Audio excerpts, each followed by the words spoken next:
bright spot in an otherwise bleak and conflict-prone world. But it hung on a delicate balance, a balance that I would argue is in search of a new equilibrium.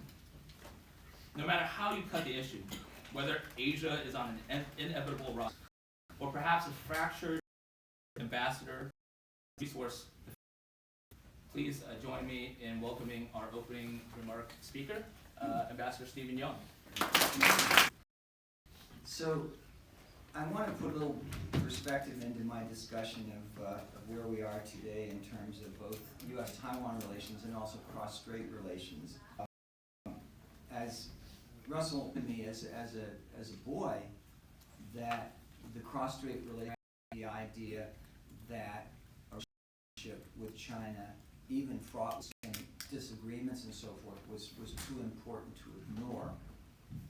But I remember thinking that President Reagan was having a little the relations with China as he came into power, and he spoke highly of Taiwan, which he had known through his family and so forth.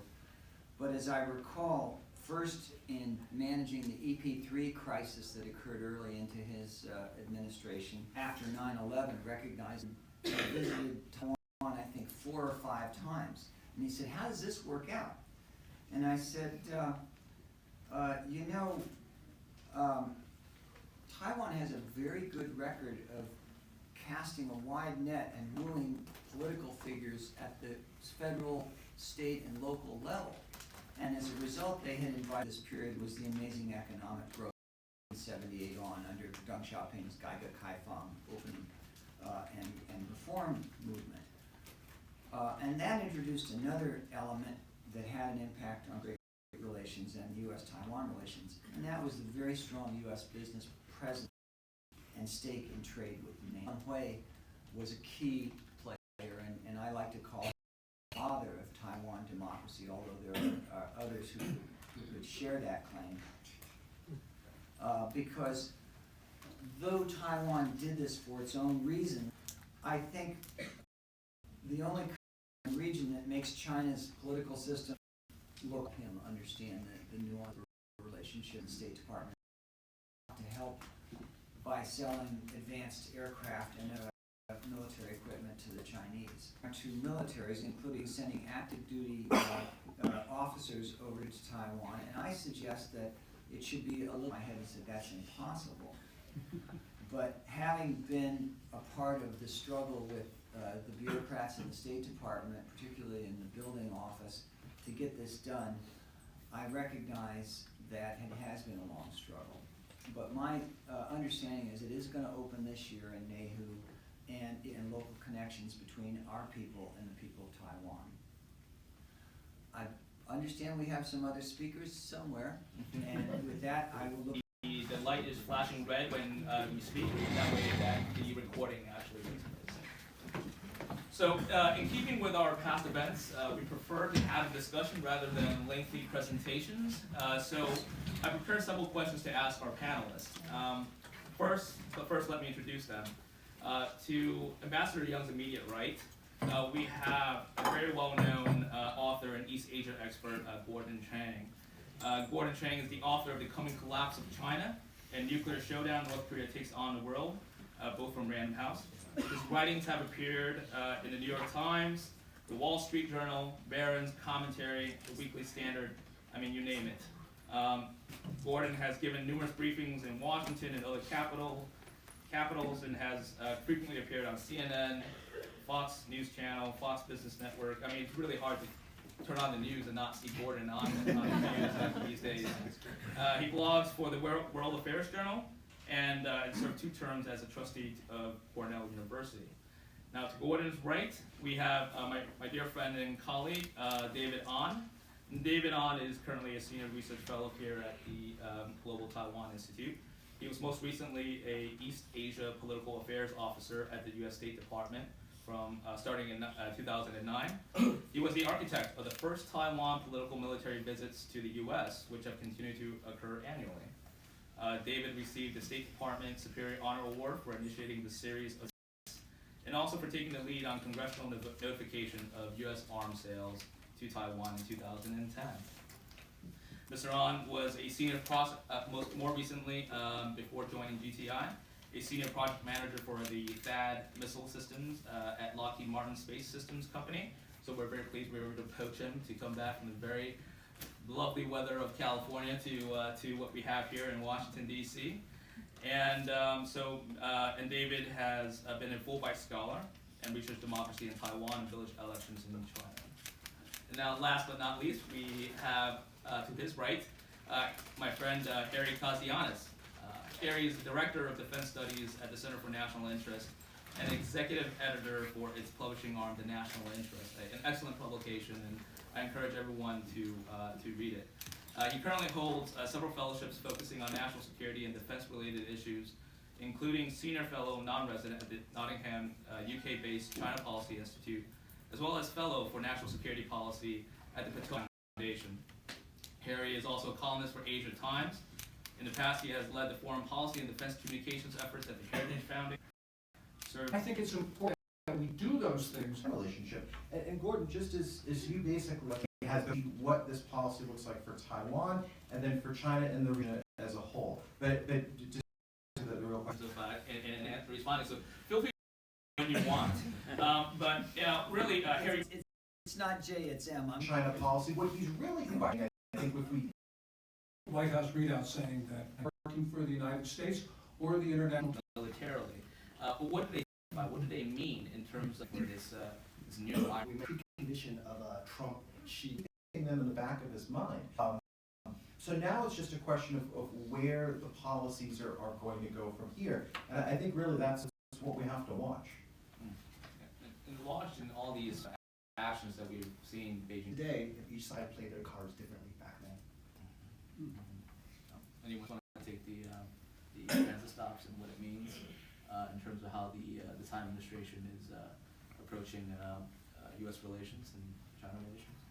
I think there's a long history of managing transit stops, and I didn't see, probably most of us couldn't find on the map, is a legacy of the past. And of course,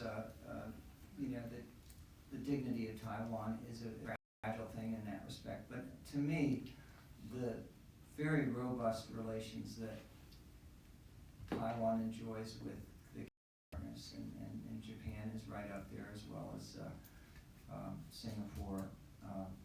Those are, and if you go and visit Taiwan and look at the missions of those countries, they're very robust with expertise and connections to the top of their government that we defend freedom and our allies and friends. Let me just jump in, I'll be brief, David. Just to jump off in Gordon's excellent points. I think the foundation of all of this comes to the cross-strait military balance. And let's face it, really since the late 1990s, that balance has shifted dramatically in Beijing's favor. That makes sense. The Chinese economy has capabilities. So where this all leads is we need to make sure that Taiwan has the capability to defend and basically is like a giant porcupine, something that somebody from the U.S. Naval War College had crafted. So if the dragon ever reaches to grab Taiwan, they're going to feel the pain. And I think from there. And I think this is a good way to sort of move into the discussion on sort of the military balancing, because Ambassador Young had raised it at the closing in his closing remarks about the importance of the military balance and the need to strengthen Taiwan's defense capabilities, and Harry followed on that and impressing a need. And I guess really it's would presumably be the effort to bring our forces to bear in blocking China. So air defense and the kind of submarines, I think, would be a good one, although again it's hard to help a place building diesel submarines when we have been building them for decades. Taiwan doesn't need to defeat China, it needs to extract a sufficient price. And the United States, no, the Philippines. First of all, we have to look at the atrophying of U.S. military power.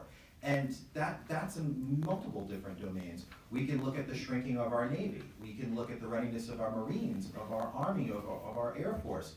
All of these things have atrophied, whether we talk about investments because we're fighting, major wars in Iraq and Afghanistan and doing counterinsurgency operations, or just the expense of it. I mean, look how expensive it is to bring about something like the F-35. So you have that one set of problems. But then you also have to take a look at the building up of the Chinese military over the last 20 years.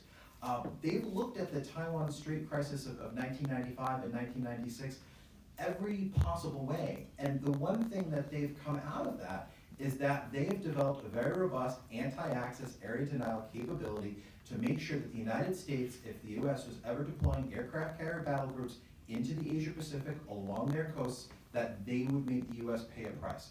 Obviously, there's a lot of talk in the media about carrier killer missiles, different variations of that. But the Chinese have also developed a lot of other, less talked about capabilities that would make the United States pay a price. Where we talk about cruise missiles, where we talk about having the most mines on the planet, something like 80,000 mines. Some of those are very old, but some of those are obviously very robust. Cyber capabilities, drones, all of these things would slow US carrier battle groups coming into the Asia Pacific to help Taiwan in a crisis.